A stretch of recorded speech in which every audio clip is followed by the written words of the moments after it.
Okay बच्चे, आप पूछ रहे थे कि पोस्ट स्ट्रेप्टोकोकल ग्लोमेरुलोनेफ्राइटिस क्या होता है। उसमें ये है कि जिनसे हमारे पास हमारा स्ट्रेप्टोकोकस पायोजेनिस है ना, उसकी सीरोटाइप होती है नेफ्रिटोजेनिक एक होती है, और एक दूसरे वाली होती है जो कि आर्थराइटिस कोज करती है। अभी हम लोग आर्थराइटिस वाली की बात नहीं करें, हम लोग उसकी बात करें जो कि ग्लोमेरुलोनेफ्राइटिस कोज करती है।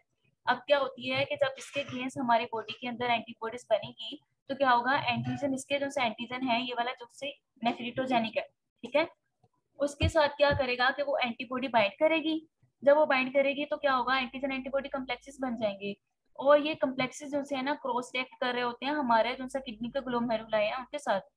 जब भी आपस में इस जगह पे इनकी सिमिलैरिटी ज्यादा होती है तो ऑब्वियस सी बात है ये वहां पे जाके अटैच हो जाएंगे, वहां पे जाके डिपॉजिट हो जाएंगे। जब भी वहां पे जाके डिपॉजिट होंगे तो क्या होगा कि फिर हमारे पास कॉम्प्लीमेंट एक्टिवेट हो जाएगा, डिफरेंट तरह के डब्ल्यूबीसी जो है ना वहां पे आना शुरू हो जाएंगे। डब्ल्यूबीसीज वहां पे आएंगे और वो अपना सारा का सारा काम ऐसा करेंगे, इन्फ्लेमेशन का प्रोसेस वहां पे स्टार्ट हो जाएगा, ठीक है। और इसको पोस्ट स्ट्रेप्टोकोकल क्यों कहते हैं? पोस्ट स्ट्रेप्टोकोकल इस वजह से कहते हैं कि जो सा स्ट्रेप्टोकोकस पायोजेनिस जो सा था उसके इन्फेक्शन के अब कुछ जो से डेज के बाद या सेवरल वीक्स के बाद ही होता है, ठीक है। यानी कि जब इसका इन्फेक्शन के बेसिकली उस बाद ही होता है। और इसको ग्लोमेरुलोनेफ्राइटिस इस वजह से कहते हैं क्योंकि जो सा इसमें इन्वॉल्व कौन सा हो रहा होता है, इसमें हमारे जो है ना ग्लोमेरुलाई और नेफ्रॉन जो है ना वो इसके अंदर एसोसिएटेड होते हैं, वो इसके अंदर इन्वॉल्व होते हैं। सही है। Yes ma'am.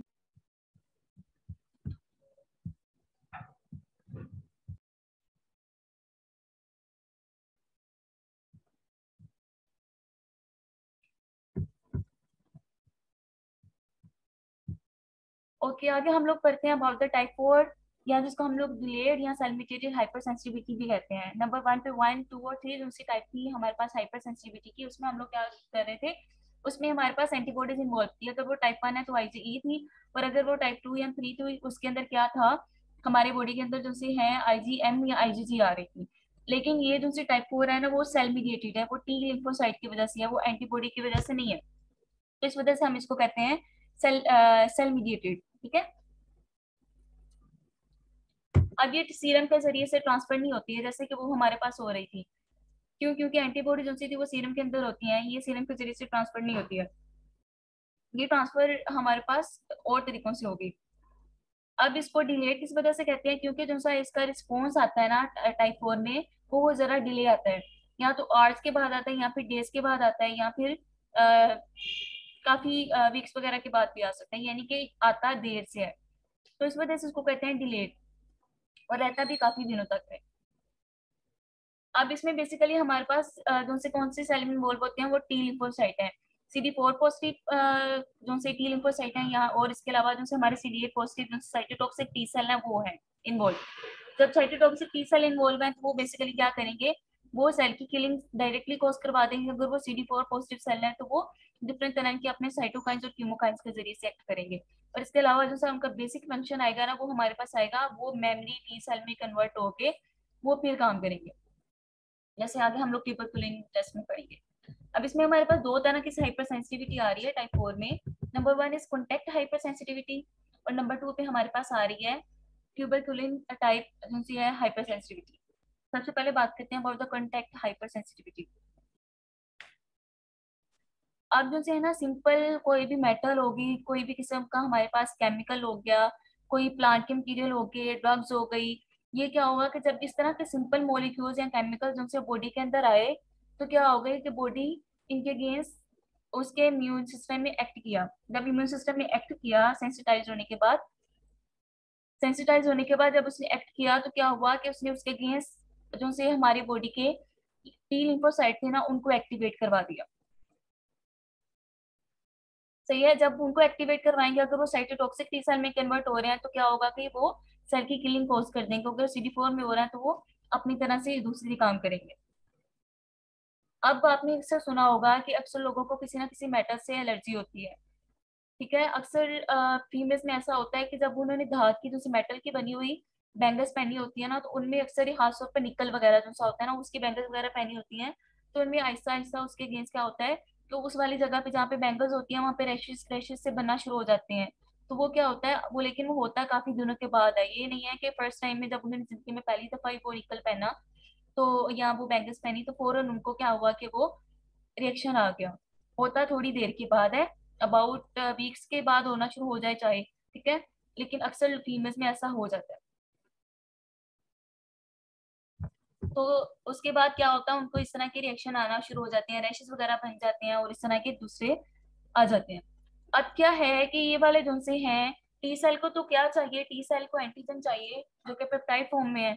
लेकिन ये जो से हमारे पास एंटीजन हैं, ये केमिकल्स हैं, ये तो एंटीजन नहीं है, ये तो एज ए हेप्टन के तौर पे काम कर रहे हैं, और हेप्टन को तो खुद इम्यूनोजेनिक नहीं होता। तो क्या होगा कि जो सा हमारी बॉडी के जो से डिफरेंट तरह की प्रोटीन्स हैं, जो कि बॉडी की अपनी प्रोटीन्स हैं, वो जब इसके साथ बाइंड करेंगी तो क्या हो जाएगा कि अब हमारी बॉडी इम्यूनोजेनिक हो जाएगी इसके अगेंस्ट। पहले तो हम नॉर्मली तो हमारी बॉडी हमारी अपनी प्रोटीन्स के अगेंस्ट काम नहीं कर रही होती, क्योंकि वो उसके लिए सेल्फ होती हैं। और सेल्फ किस तरीके से होती हैं कि जब हमारे पास नेगेटिव थाइमिक सिलेक्शन हो रही होती है थाइमस के मेडल्ला में, तो उस टाइम पे बॉडी के जो से हैं थाइमस सेल वो सारे के सारे जो से हैं एंटीजन्स को, बॉडी के एंटीजन्स को लाकर इसको दिखा रहे होते हैं टी लिम्फोसाइट को कि ये तुम्हारा अपने बॉडी का एंटीजन है, इसका जिसम ने काम नहीं करना। लेकिन जब वो एज अ कैरियर प्रोटीन हेप्टन के साथ बाइंड करती हैं तो क्या होता है कि हमारी जो से ये वाले सेल हैं टी लिम्फोसाइट, वो इस वाले एंटीजन के ये जो सा हमारी अपनी ही बॉडी के प्रोटीन्स के अगेंस्ट क्या करेंगे, काम करना शुरू हो जाएंगे जब वो हेप्टन के साथ बाइंड होंगे।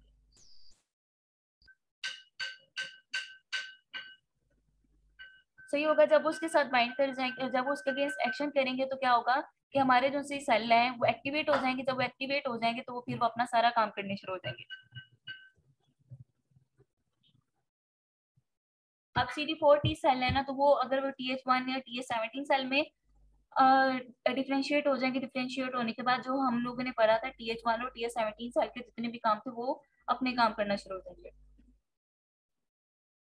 उस जगह पे इंफ्लेमेशन हो जाएगी, रैशेस वगैरह भी हो सकते हैं, डिपेंड करता है। मोस्ट ऑफ द टाइम ये जितने भी जो से हैं ज्यादातर जो से है ना वो स्किन के अंदर ही हो रहे होते हैं।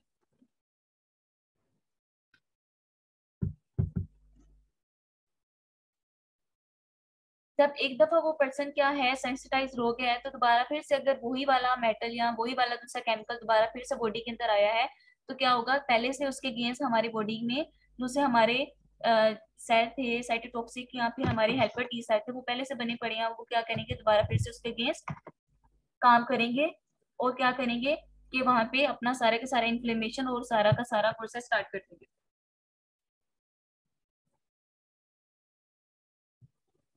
और इस जगह पिचिंग हो जाएगी, वेसिकल हो जाएंगे, रैशेस हो जाएंगे, रिज्मा हो सकता है और इवन नेक्रोसिस भी हो सकती है स्किन की।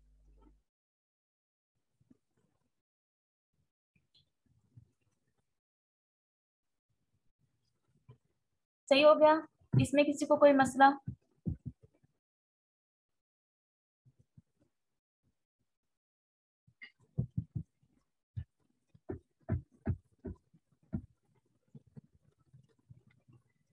ओके, नेक्स्ट हम लोग पढ़ते हैं about the tuberculin type hyper sensitivity.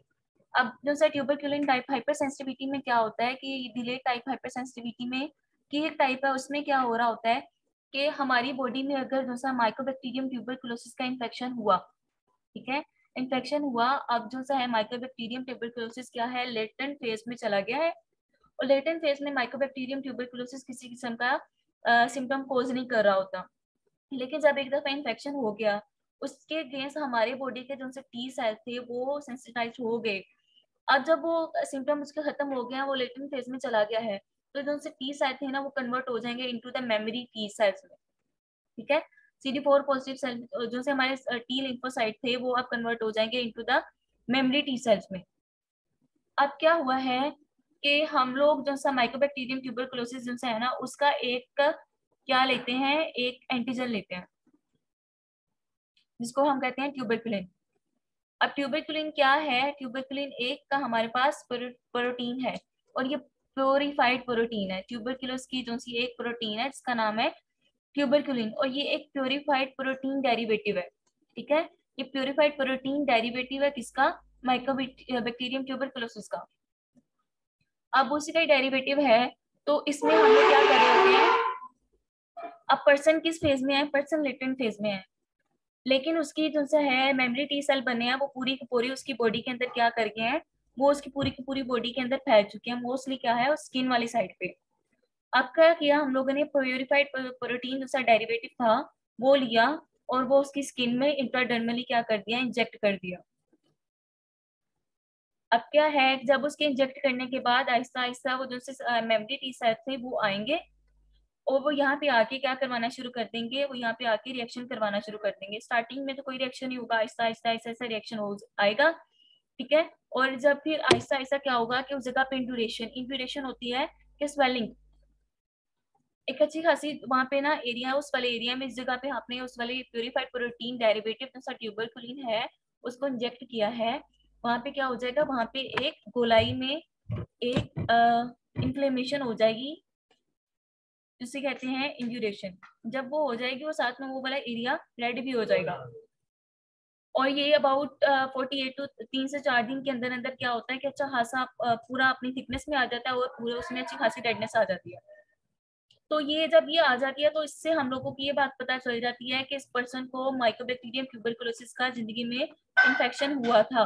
जब इसको उसके साथ इन्फेक्शन हुआ था मतलब ये कि इसके इसी वजह से इसके अंदर मेमोरी टी सेल थे और वो मेमोरी टी सेल ने क्या किया, ट्यूबरकुलिन के अगेंस्ट एक्शन करके हमारे पास यहाँ पे इंड्यूरेशन और रेडनेस कोज करवाई है।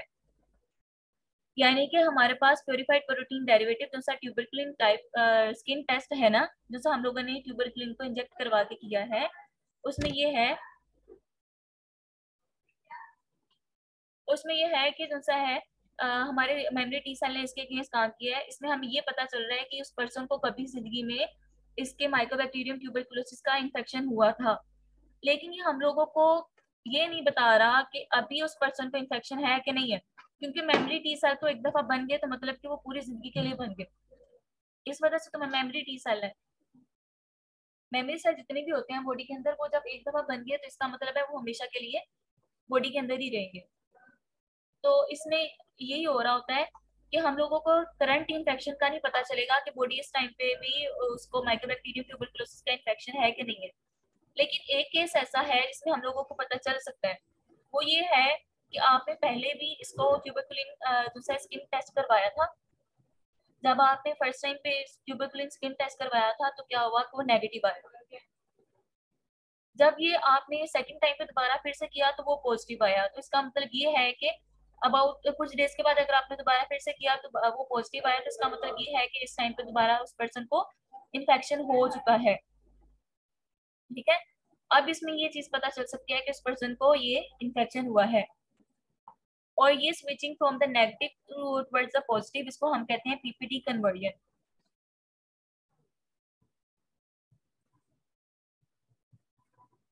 सही हो गया।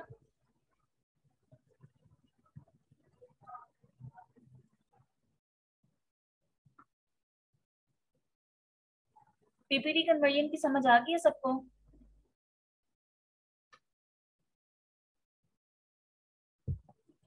अब क्या होता है कि हम लोगों ने बात की थी अबाउट द इंड्यूरेशन। अब सब बच्चे कौन सी वाली बात रिपीट करने का बोला आपने, पीपीटी कन्वर्जन का पूरा पीपीटी या सिर्फ पीपीटी कन्वर्जन बच्चे?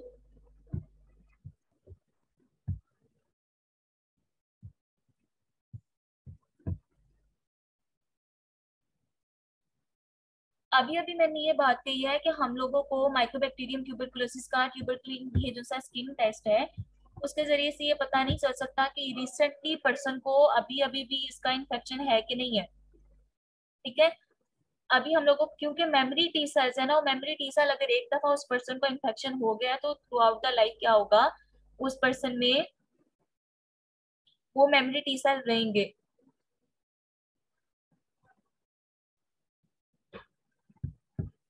अब अगर उसके अंदर मेमोरी टी सेल मौजूद है तो क्या होगा कि जब हम लोगों को ये जब भी हम लोग इसके अंदर ट्यूबरकुलिन जो है वो इंजेक्ट करेंगे, उसके इंट्राडर्मली उसको इंजेक्ट करेंगे, तो क्या होगा कि मेमोरी टी सेल उसके अगेंस्ट एक्ट करेंगे, ठीक है, और उस जगह पे इंफ्लेमेशन यानी कि स्वेलिंग और रेडनेस कोज कर देंगे।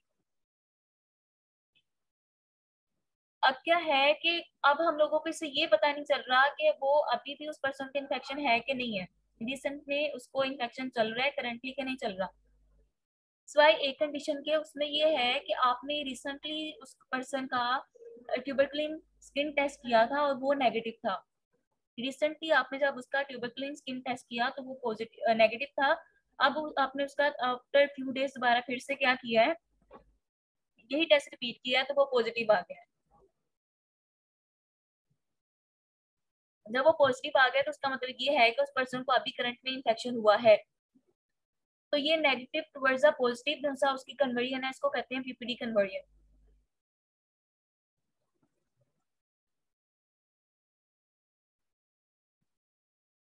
सही है। अब जो सी ड्यूरेशन जो हम लोगों ने बात की थी कि स्वेलिंग हो रही होती है, उसका एक डायमीटर बनता है। ठीक है, उसके डायमीटर को मेजर करके हम लोग ये एस्टिमेट लगा सकते हैं कि हमारी बॉडी के अंदर इस टाइम पे कितने जो से है ना इस वाले एंटीजन के स्पेसिफिक जो से हैं टी मेमोरी सेल मौजूद हैं। सही है, यानी कि हम लोग उसमें मेमोरी सेल कितना इम्यून सिस्टम इस टाइम पे उसके अगेंस्ट डेवलप है, मेमोरी सेल कितने बने हैं, उसका एस्टिमेट लगा सकते हैं।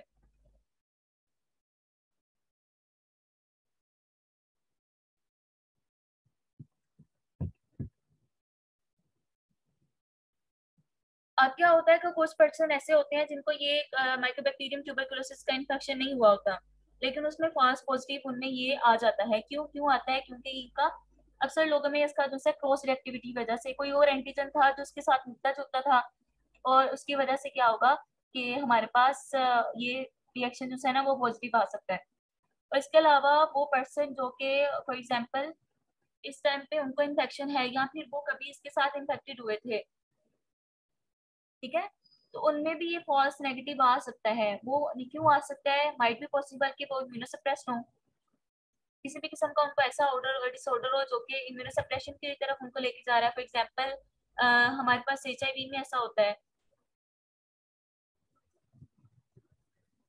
और इसके अलावा रीनल या लीवर डिजीज वगैरह में हमारे पास ऐसा हो रहा होता है कि पर्सन जो है ना हमारे पास इम्यूनोसप्रेशन में जा रहा होता है। और जब इम्यूनोसप्रेशन की तरफ जब जा रहा होता है तो ऑब्वियस सी बात है कि मेमोरी टी सेल भी सप्रेस हो जाएंगे। जब वो सप्रेस हो जाएंगे तो हमारे पास ये वाला टेस्ट पॉजिटिव नहीं आएगा।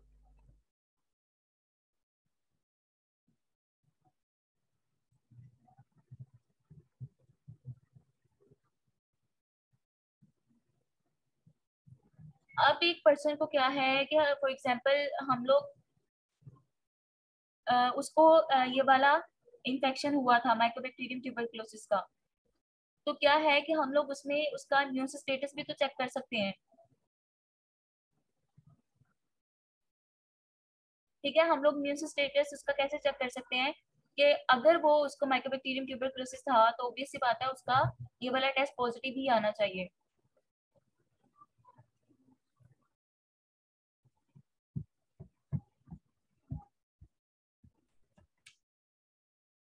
ओके, मैंने आपको पिक दिखानी थी इंड्यूरेशन की। अभी आपको इस जगह पे क्या है, एक हल्का सा जैसा है ना स्वेलिंग वाला एरिया नजर आ रहा है। ये वाला जो स्वेलिंग का उभरा हुआ एरिया ना, इसको हम कहते हैं इंड्यूरेशन।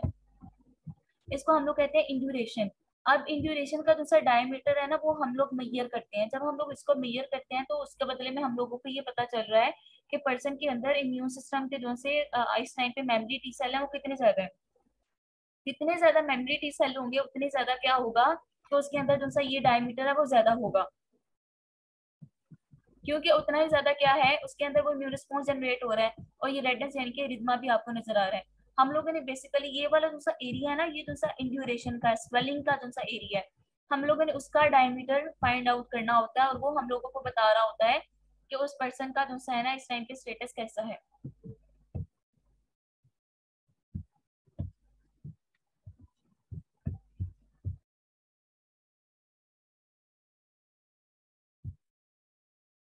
ओके, अब जब अगर हमारे पास पॉजिटिव स्किन टेस्ट आ गया है, ट्यूबरकुलिन स्किन टाइप जो सा हमारे पास टेस्ट था वो पॉजिटिव आ गया है, तो उसमें हम लोगों को क्या होगा कि हम लोगों को लेटेंट जो सा इन्फेक्शन है माइकोबैक्टीरियम ट्यूबरकुलोसिस उसको आइडेंटिफिकेशन में एक मदद मिल गई।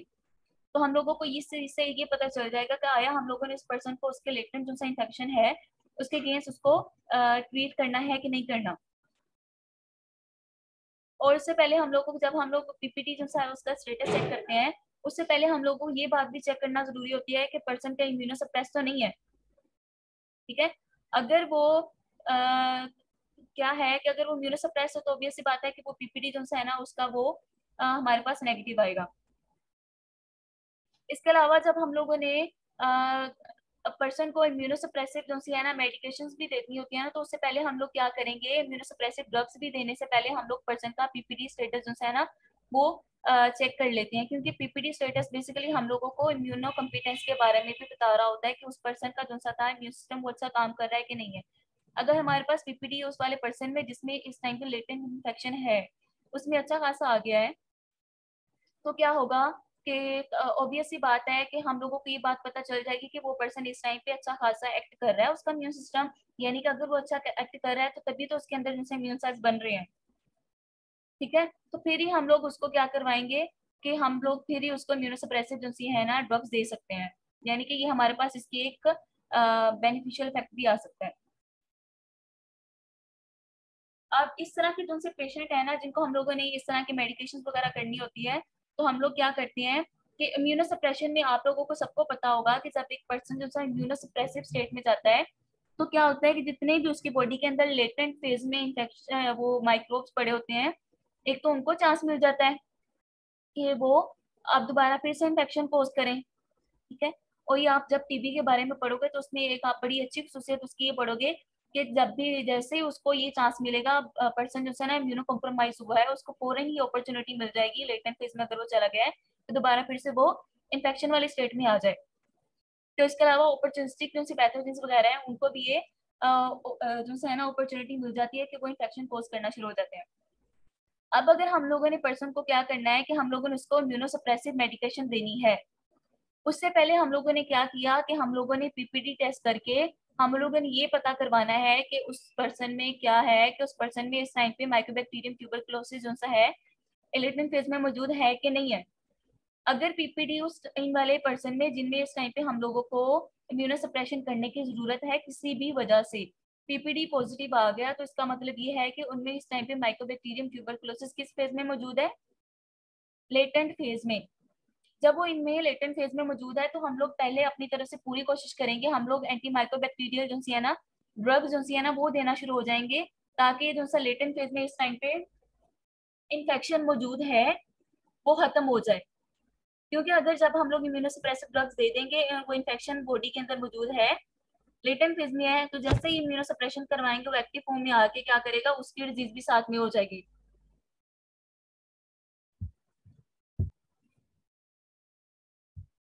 इसके अलावा हम लोगों ने अभी पहले भी बात कर ली कि हम लोग इसके जरिए से उनसे मेमोरी टी सेल है ना उनके फंक्शन को भी सेमी क्वांटिटेटिवली हम लोग मेजर कर सकते हैं कि वो हमारे पास हमारी बॉडी के अंदर अच्छे तरीके से काम कर रहा है कि नहीं कर रहा।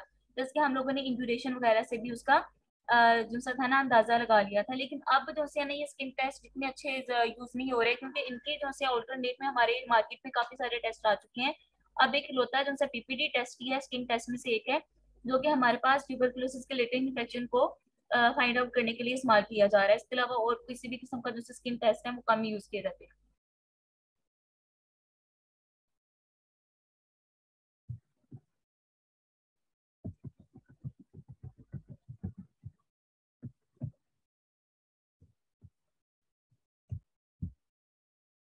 हमारे पास और भी काफी सारे डिजीज होते हैं जैसे कि रिथमा मल्टीफॉर्मल ईएम हो गया, एसजीएस हो गया, स्टीवन जॉनसन सिंड्रोम हो गया, टॉक्सिक एपिडर्मल जो सा है नेक्रोसिस जिसे हम टीएन कहते हैं ये हो गया। अब इनमें क्या हो रहा था, इनमें भी हमारे पास स्किन सेल्स को अटैक कर रहे होते हैं जो कि साइटोटॉक्सिक टी सेल्स होते हैं। अब ये बेसिकली क्या कर रहे होते हैं, ये हमारे जो स्किन है ना उसी को ज्यादातर क्या कर रहे होते हैं कि इन्फेक्ट कर रहे होते हैं, सॉरी इन्फेक्ट कह रही हूँ कि उसी को इन्वॉल्व हो रहा होता है इनके अंदर। अब यहाँ पे आपको एरिथमा मल्टीफॉर्मा नजर आ रहा है कि दूसरा पर्सन का जो स्किन है उसके हाथ की स्किन है पाम के ऊपर, उसके ऊपर आपको ये सारी रीजन जो है ना बनी हुई नजर आ रही है। ठीक है, ये हो रहा होता है एरिथमा मल्टीफॉर्मस में। अब इरिथमा मल्टीफॉर्मस दो तरह का होता है, नंबर वन पे एक होता है माइनर और नंबर टू पे होता है मेजर। माइनर में क्या हो रहा था कि एक छोटे से जिनसे है ना फ्यू थोड़े बहुत लीजन्स बन रही होती हैं, थोड़े से एरिया में बन रही होती हैं। लेकिन अगर वो मेजर है ना तो क्या हो रहा होता है कि अच्छी खासी स्किन का एक एरिया बन रहा होता है और अच्छी खासी एक्सटेंसिव किस्म की जो है ना लीजन्स बन रही होती हैं। माइनर में हमारे जो म्यूकस मेम्ब्रेन है ना वो इंटेक्ट रहती है, म्यूकस मेम्ब्रेन इन्वॉल्व नहीं होती है, लेकिन जो मेजर है ना उसमें हमारी जो म्यूकस मेम्ब्रेन है ना वो भी आ जाती है। इसमें सिर्फ आपको इतना ही पढ़ना है। और एसडीएस क्या है, उसमें क्या हो रहा है, स्टीवन जोंसन सिंड्रोम, इसमें ब्लिस्टरिंग जो सी बड़ी बड़ी जो सी लीजियां जो सी ना वो बन रही होती हैं, बन कहाँ पे होती हैं, फेस पे, पंख पे और म्यूकस मेम्ब्रेन पे। और इन वाले जो से पेशेंट जो से हैं हमारे पास उसके बाद जो से है टॉक्सिक एपिडर्मल नेक्रोलाइसिस, इसमें क्या हो रहा होता है कि स्किन की इवन नेक्रोसिस होना शुरू हो रही होती है, और इन वाले पर्सन को हम लोग बर्न यूनिट में जाके ट्रीट कर रहे होते हैं। एसडीएस जो है स्टीवन जॉनसन सिंड्रोम है, उसमें अबाउट 10% जो सा बॉडी की सरफेस इन्वॉल्व होती है, और टीएन जो है ना उसमें मोर देन 30% जो है ना बॉडी की सरफेस इन्वॉल्व होती है, और ये अच्छी खासी लाइफ थ्रेटनिंग कंडीशन है।